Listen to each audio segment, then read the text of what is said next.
Donc maintenant, c'est plus le plan. Hein. Le premier, c'était un 6 minutes, mais bon, qui a duré 19 minutes. Euh, Là, c'est plus le plan, bon, tel que vous pouvez le présenter. Je commencerai par les équations linéaires.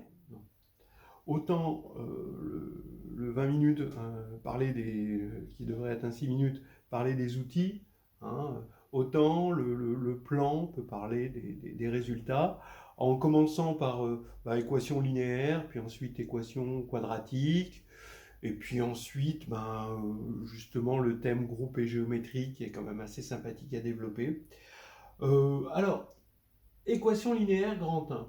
Bon, je pense qu'il faut commencer par le lemme de Gauss, la factorialité, raconter toutes ces histoires de euclidien qui impliquent principal, qui impliquent factoriel, et donc en passant par ce lemme de Gauss, hein, d'accord, et le lemme de Gauss permet de résoudre déjà l'équation ax plus by, a et b sont entiers, x et y sont entiers, hein, comme on l'a vu tout à l'heure. Donc c'est l'équation linéaire homogène. Maintenant, quand c'est plus homogène, il suffit d'avoir une solution particulière et ensuite on a la solution générale, comme d'habitude. Et pour la solution particulière, disons qu'on regarde si le PGCD de A et B divise C. Alors si divise pas C, ça risque pas d'avoir de solution. Et si divise C, on peut diviser par le PGCD et se ramener au cas où A et B sont premiers entre eux. Et dans ce cas-là, on applique l'algorithme d'Euclide pour trouver des solutions particulières.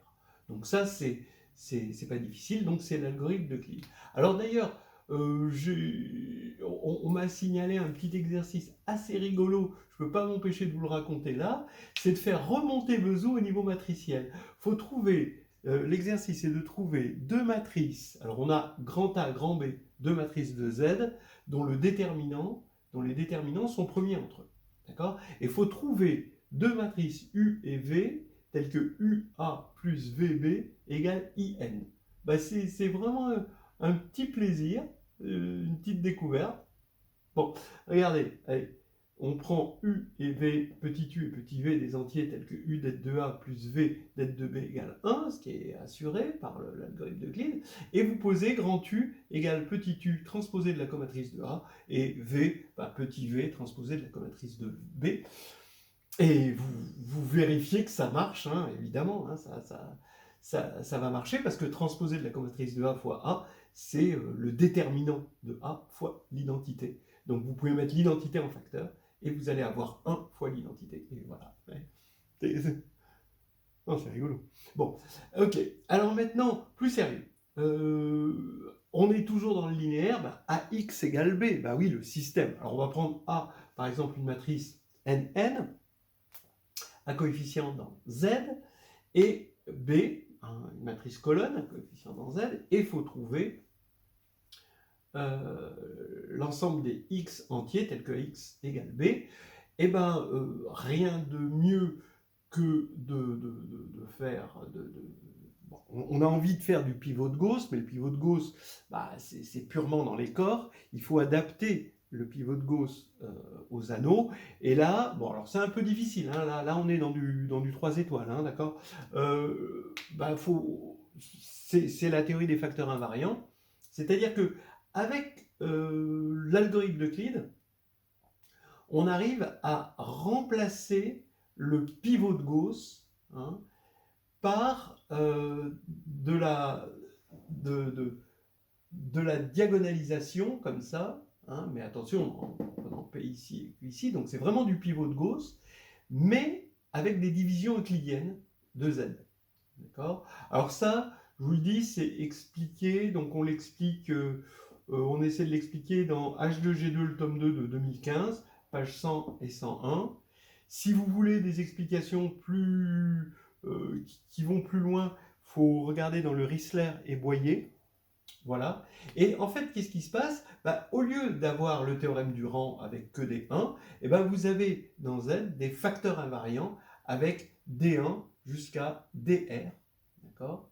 Et ce n'est que de l'algorithme d'Euclide, c'est-à-dire de la division euclidienne, qui remplace en fait le pivot de Gauss. Alors c'est assez facile, les idées sont vraiment très simples.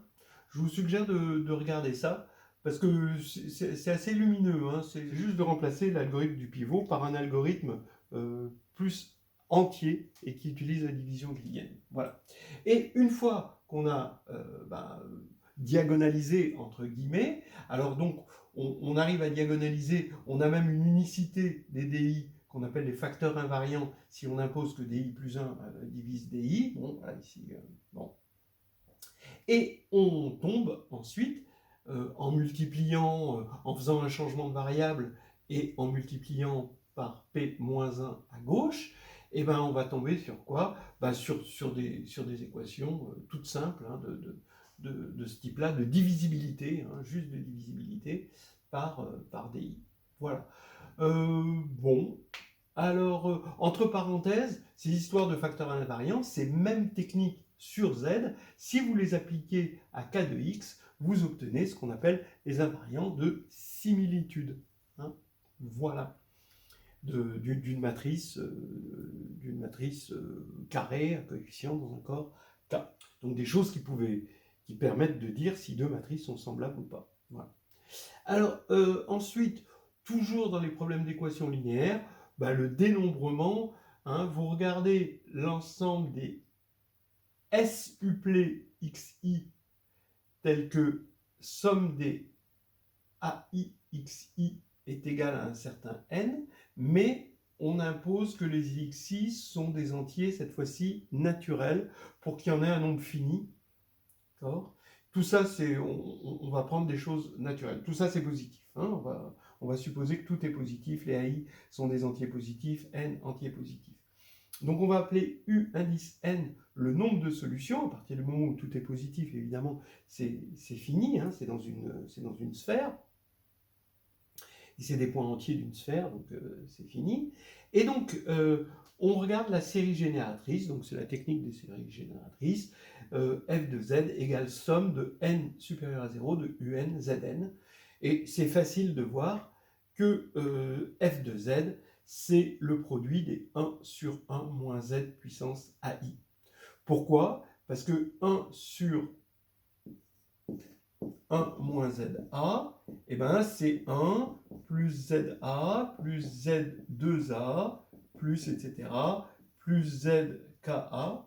Et quand on va multiplier tout ça, on va avoir en exposant le n avec juste le nombre de solutions, hein, en coefficient, le nombre de solutions que l'on voulait. Vous pouvez le vérifier, c'est quand même quelque chose d'assez simple et très classique. Hein. Donc voilà, hein, donc ça c'est du 1 étoile, ça c'est du 1 étoile, ça c'est un gadget, ça c'est du 3 étoiles quand même, hein, tout ça, et ça c'est, je dirais, du 1, 2 étoiles, hein, on peut le trouver un petit peu partout. Hein, ça. Voilà. On va passer aux équations quadratiques maintenant.